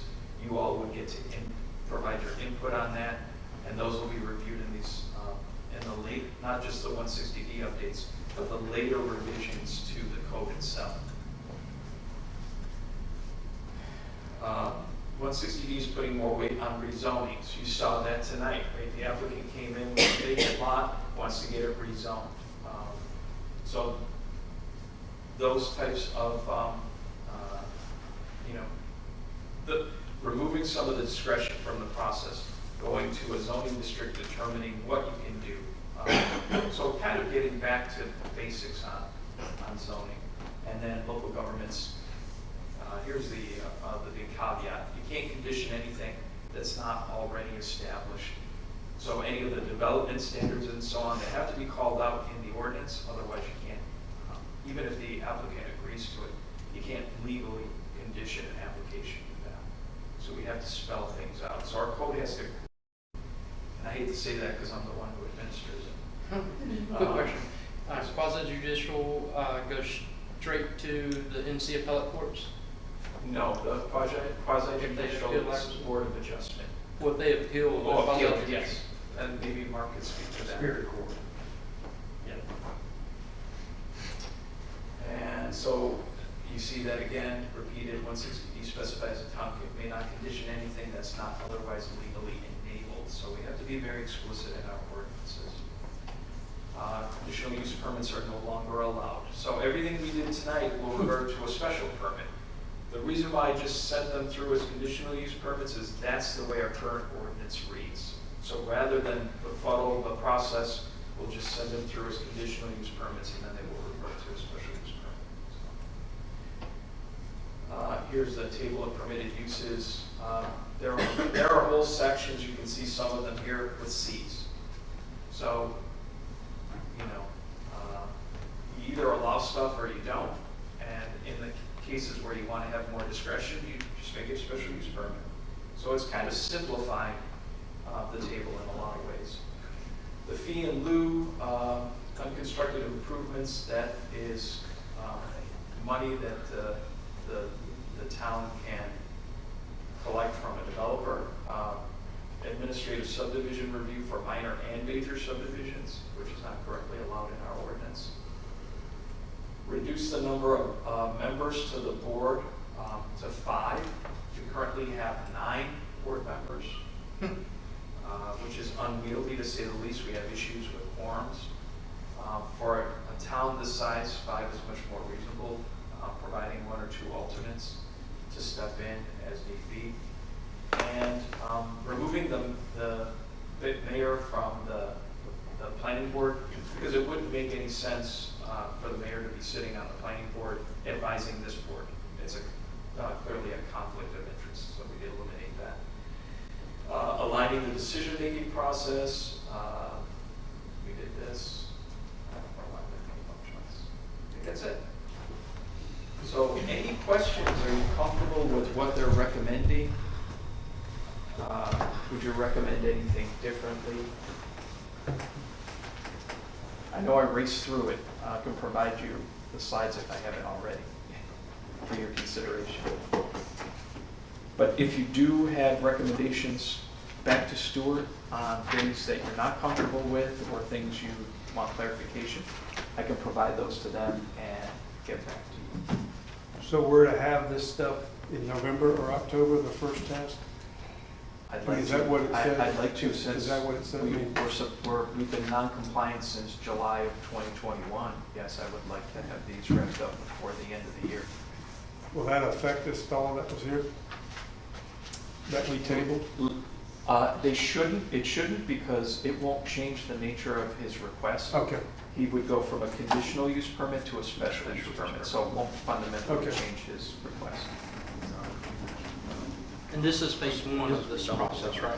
This is rezoning, but he still would only be rezoned to a special use permit. If he got past the rezone. Correct. And this is just like the phase 1 of this whole project, finished in November. All right. Thank you for the presentation. Any questions right now from the commissioners? Did I get everything, Michelle? Okay. Next item on the agenda, other business. Commissioner Jeffries, do you have any other business?